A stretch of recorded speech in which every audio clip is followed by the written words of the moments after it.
kepemimpinan perempuan itu jangan dikhawatirkan. Jadi jangan khawatir begini begitu itu nggak ada. Karena kalau mau jadi imam itu kan masih tetap laki-laki yang jadi imam masjid raya. Nggak ada Bu Eliza yang pergi jadi imam masjid raya, nggak ada. Yang memimpin orang meninggal tetap laki-laki. Walaupun kecil urinang, walaupun yang duk kecil dengan pengurinang, tapi yang dong imam banasa tetap tengkuci, ya kan? Tetap imam, tetap yang pimpin bukan yang pimpin taziyah mayat tetap uragam sih. Anak urinang.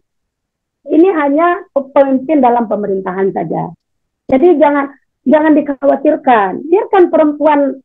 Kenapa kita harus takut dengan pemimpin perempuan? Makanya saya selalu menentang. Kenapa pada saat Cut Nyadin berperang, Cut Nyadin berperang berada di medan perang, nggak ada laki-laki yang bilang, hai, kau rinang, bang kamu. Aku nenang. Kenapa pada saat Laksamana malah Hayati berperang dengan musuh di lautan di sana, tidak ada laki-laki yang datang, hai kainong bang kamu ini. Kenapa tidak ada?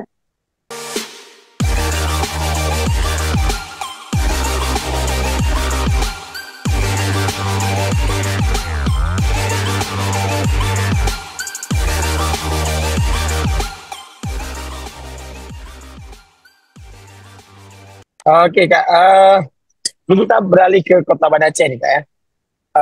Siap. Kota Banda Aceh kemungkinan Bunda Eliza naik lagi ya. Ini kemungkinan ya karena beliau juga popularitasnya tinggi. Mantan wakil wali kota, pernah PJ wali kota, pernah wali kota, pernah anggota DPR RI. Terus seperti kampanye tahun lalu bahwa perempuan tidak bisa memimpin umat ya, tidak bisa memimpin. Ini gimana ya kamu lihat? Kenapa di caleg tidak ada ya? Caleg perempuan kan banyak kemarin. Terus isu caleg itu tidak ada. Kenapa isu wali kota selalu ada, gitu Kak? Saya mungkin salah satu orang yang menentang ini ya. Ya, saya salah satu orang yang menentang ini. Mohon maaf nih kepada para ulama kami. Jangan nanti dibilang saya nggak berpendidikan. Saya mantan dayah juga, ya kan? Saya mantan santri juga. Saya melihatnya begini. Ini kan politik nih. Ada orang melihat kepemimpinan perempuan itu lebih dilihat kepada arijalu kawamu ala nisa. Bahwa laki-laki itu lebih baik memimpin daripada perempuan lah dalam pemahaman luasnya. Itu hanya berlaku untuk rumah tangga, bukan untuk pemimpinan negara. Itu yang mau saya bilang. Jadi jangan dibawa ayat itu ke dunia politik gitu. Jangan bawa ayat itu ke dunia politik. Kenapa hari ini kita berharap perempuan itu bisa menjadi pemimpin? Karena ada sudah banyak contoh seperti Banda Aceh yang sudah pernah dibikin oleh Eliza, alhamdulillah maju. Alhamdulillah adalah kemajuan yang luar biasa. Begitu dipimpin oleh Aminullah kan langsung ambruk. Langsung ngedrop gitu. Saya bilang tuh langsung ngedrop, kemudian Banda Aceh terutang, dan itu yang selalu saya protes, ya kan? Nah, itu yang selalu saya protes, yang bahwa Banda Aceh masa Aminullah itu hancur. Makanya di situ kan menjadi perbandingan, bisa dibandingkan, bisa perempuan memimpin dan bisa dipimpin oleh laki-laki. Karena di perempuan ini dia nggak mikir diri sendiri, karena yang dipikirkan untuk umat. Apakah laki-laki nggak pimpin umat? Nggak mikir umat, mikir, tapi lebih banyak mikir kantong sendiri dibandingkan mikir umat. Nah, ini tidak bisa dipungkiri. Jadi mohon maaf kepada para abu-abu, ini bukan kita menentang. Perempuan kepemimpinan perempuan itu jangan dikhawatirkan. Jadi jangan khawatir begini begitu itu nggak ada. Karena kalau mau jadi imam itu kan masih tetap laki-laki yang jadi imam masjid raya. Nggak ada Bu Eliza yang pergi jadi imam masjid raya, nggak ada. Yang memimpin orang meninggal tetap laki-laki. Walaupun kecil urinang, walaupun yang duk kecil dengan pengurinang, tapi yang dong imam banasa tetap tengkuci, ya kan? Tetap imam, tetap yang pimpin taziyah mayat tetap uragam sih, anak urinang. Ini hanya pemimpin dalam pemerintahan saja. Jadi jangan dikhawatirkan. Biarkan perempuan, kenapa kita harus takut dengan pemimpin perempuan? Makanya saya selalu menentang, kenapa pada saat Cut Nyak berperang, Cut Nyak berperang, berada di medan perang, nggak ada laki-laki yang bilang, hai, kau rinang, bang kamu. Aku menang. Kenapa pada saat Laksamana Malahayati berperang dengan musuh di lautan di sana, tidak ada laki-laki yang datang, hai kai nong bana kamu ini. Kenapa tidak ada? Kenapa justru Aceh? Justru di Aceh lah paling banyak pahlawan perempuan dalam perang. Dalam perang, pahlawan perang laki-laki bisa dihitung, ya kan? Bisa dihitung. Tapi lebih banyak perempuan.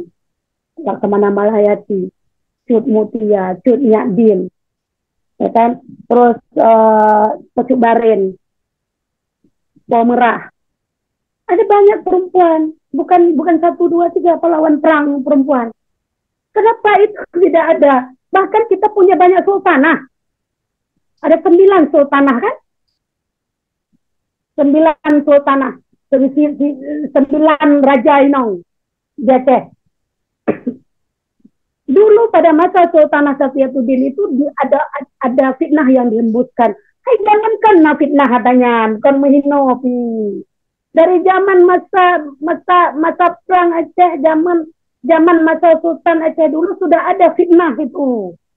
Nah, fitnah itu sudah ada. Bunuh-membunuh karakter itu sudah ada. Masa pemimpinan Sultanah Safiyatuddin pun ada fitnah yang dihembuskan ambo hanjirna pemimpin urinang mati. Sampaikan di poho Syekh Abdul Rauf. Gara-garanya fitnahnya kita kan harus tahu sejarah itu. Nah, makanya Aceh ini nggak akan pernah maju kalau seperti itu. Nggak akan pernah maju. Karena kenapa? Selalu kalau ada maka itu ada fitnah yang muncul. Kalau ada orang yang sudah buat daerah ini baik, nanti ada fitnah yang akan muncul. Makanya saya bilang, ini politik. Siapa saja boleh, siapa saja berhak. Karena kenapa? Di dalam hukum tidak ada pandang bulu. Siapa saja boleh maju dalam politik. Jadi kalau bisa jangan lagi ada segmen-segmen bahwa urindang hanjir kepemimpin, urinong hanjir medek. Ini yang penting rumah tangga mentang urinang kalau ragam. Lanjut, ya kan? Yang penting rumah tangga mentang ini urinang. Ayo urinang kaja ke dalam bunggong. Ya kan urinang yang minta rezeki orangnya. Menyawa urinang hanya kepemimpin, urinang yang duduk di rumah mentang. Dan bedah mentang. Ilako yang minta rezeki, orang raja ada bumbu bilang pinang. Yang lagi yang dalam fakta dalam agama. Karena urinang ini, karena perempuan itu adalah yang memberi, karena suami itu memberi rumah, memberi makan, memberi pakaian kepada istri. Kan yuarah raja ya ada bumbu. Nah, tapi tugas istri adalah melayani, melayani. Dia sampo hasilat ko, dia zaman sampo mau makaji urinang utanyang. Ay, no, banana sampo belum lako ada sampo lako lagi. Gua dari bang lop. Bikin banggu ada cok ada sampo betul belum beda lain kan? Itu kata. Tapi kalau kita mau bahas agama, itu detail sekali kalau menurut saya. Perempuan itu hanya orang penunggu rumah. Ya kan? Tapi yang dilakukan oleh perempuan di rumah, dia memasak, dia mencuci, dia menjaga anak, mengurus rumahnya, ibadah sih. Itu ibadah dia kepada suami karena dia membantu suaminya, yang khadam dia kepada suami. Nah, itu menjadi ibadah dia. Tapi yang pada hakikatnya urinangan yudu rumah pempeng ro dari rumah uragam itu yang bubuk.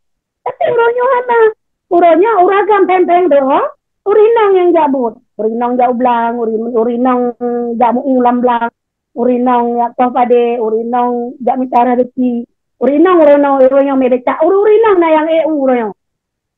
Mesti bayangkan. Nah, jadi itu jangan dibantah karena itu fakta. Nah, itu jangan dibantah. Makanya saya bilang balik lagi ya bahwa siapapun yang ingin maju dalam pilkada, mau dia perempuan yang kan wadam, ya kan? Karena anak jelah laki ragam pusino. Karena di dalam aturan itu laki-laki dan perempuan, bukan wadam. Nah, jadi itu. Nah, makanya siapapun boleh maju dalam pilkada kalau dia merasa dirinya layak untuk menjadi pemimpin. Saya mendukung, apalagi perempuan. Saya dukung. Nah, karena tapi kalau menurut saya untuk sekali Bu Eliza harusnya beliau maju ke pusat, ke Aceh. Nah, ke Aceh 1 apakah menjadi wakil. Nah, harusnya beliau maju ke sana. Nah, tidak lagi bermain di Banda Aceh. Biarkan Banda Aceh dipimpin oleh orang yang baru. Sehingga ada perputaran roda gitu kan, ada perputaran roda ke sana. saya sarankan seperti itu. Tapi kalau memang tidak punya kemampuan untuk ke sana, harus memang kembali kepada masyarakat nantinya kan. Karena kami milih masyarakat ini. Kita nggak bisa tidak bisa mengikat seseorang harus di ACD. Sekarang pilihan kepada masyarakat. Cuman kalau saya sendiri sih menitik pesan kepada masyarakat hari ini, jangan lagi memilih pemimpin yang memang modalnya uang. Ya kan, caleg kemarin itu nggak bisa dipungkiri semuanya bermain uang. Kalau nggak mereka nggak tahu. Ya kan, ada yang sampai 400.000. Kok nggak bisa ini? Itu kan kecurangan, curang. Tapi orang sekarang ada nggak saksi yang mau memberikan kesaksian? Nggak ada. Nggak ada. Makanya itu kesalahan. Karena di saat kemudian ada laporan, pasti kan saksi yang lebih dulu diminta kan. Nah, karena nggak ada yang mau memberikan kesaksian. Tapi itu fakta yang terjadi.